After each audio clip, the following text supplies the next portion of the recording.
Mashed potatoes. Whatever. Loaded mashed potatoes. Getting better. But let's give those motherfuckers a one-up right now. Spice Drop. What's up, everybody? This is Charlie, coming at you from Ferndale, Michigan.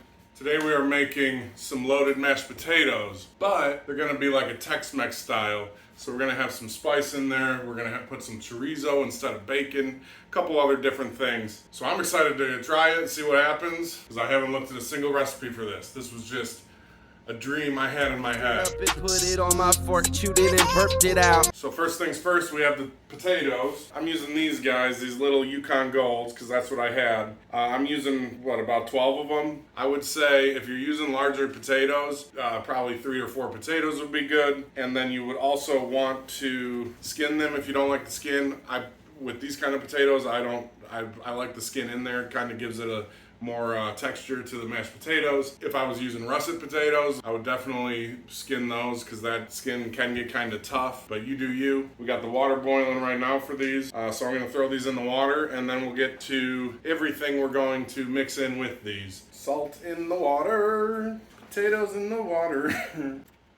You guys here checking it out. First of all, you can see we got the potatoes in the water with the salt. Let those boil until they are fork tender. Now, take a look at my beautiful pull from my garden today. Obviously, we're not going to use all these things, but I am going to put some of these peppers in here. Look at these little guys. These are called Mad Hatter peppers. Yeah, look at that guy, the Mad Hatter pepper. They're not spicy, so we're probably not going to use those. All right, I'm going to take some of these chilies. What do we got? 4 of these guys. We got 2 jalapenos. I'm going to use one of these. Oops, one of these. I don't know what this is either. And then on the spice side, I'm going to use some cumin seed. We're going to crush up in here along with some pepper. We're going to crush up in the spice blender. Now again, I'm going to make more of this than I think we might need because we don't have to put all of this in. That's going to be something we taste don't waste. We'll do about a tablespoon of the cumin seeds mixed with a tablespoon of the pepper.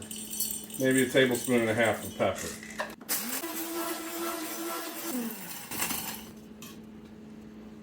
Alright, so we got these going. And then to that, we're going to add some cayenne pepper, about a half a tablespoon. Not too much because we're going to have some heat from these peppers too. So let's clear this up, get cutting these. After we get all this done, we're going to throw the chorizo on, get that ready to go. Look at this crazy eggplant too. Now when we're cutting peppers, I like to use gloves, but again, you do you. First, I'm going to do 3 cloves of garlic. And we're going to do 1 onion. Both of these are going to be chopped finely.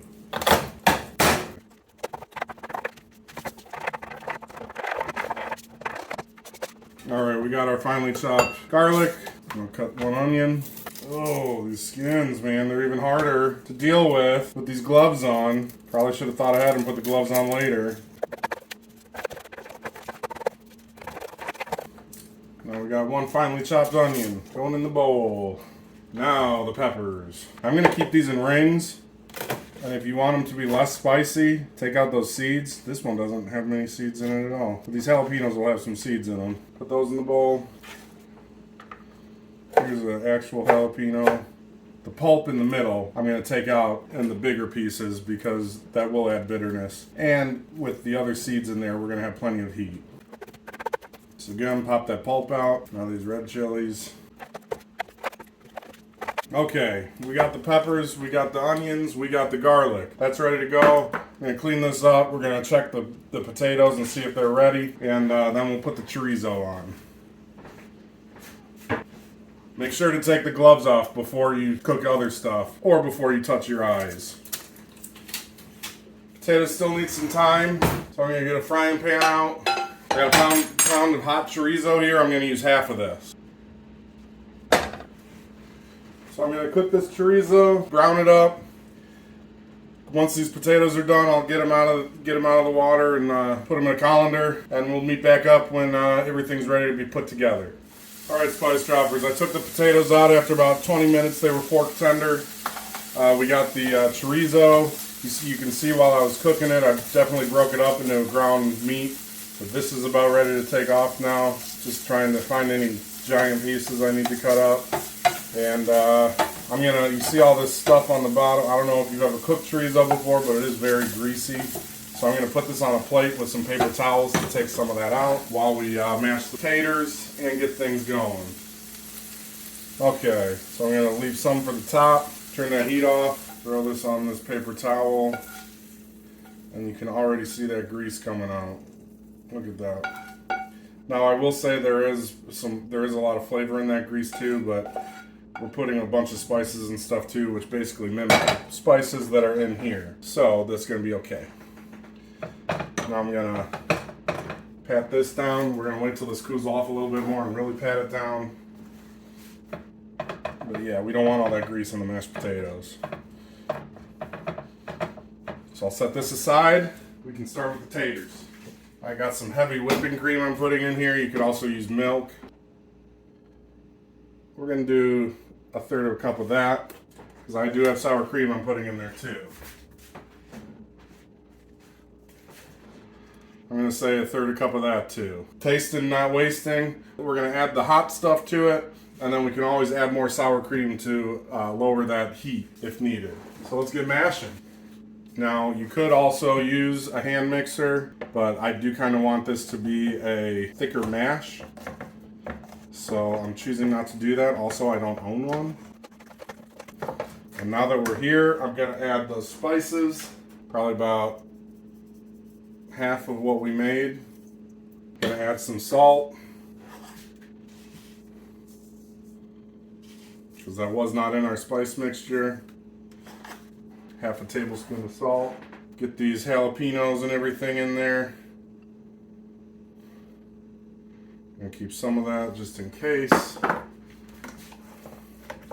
Now this, we don't really need to mash anymore. Maybe a little bit.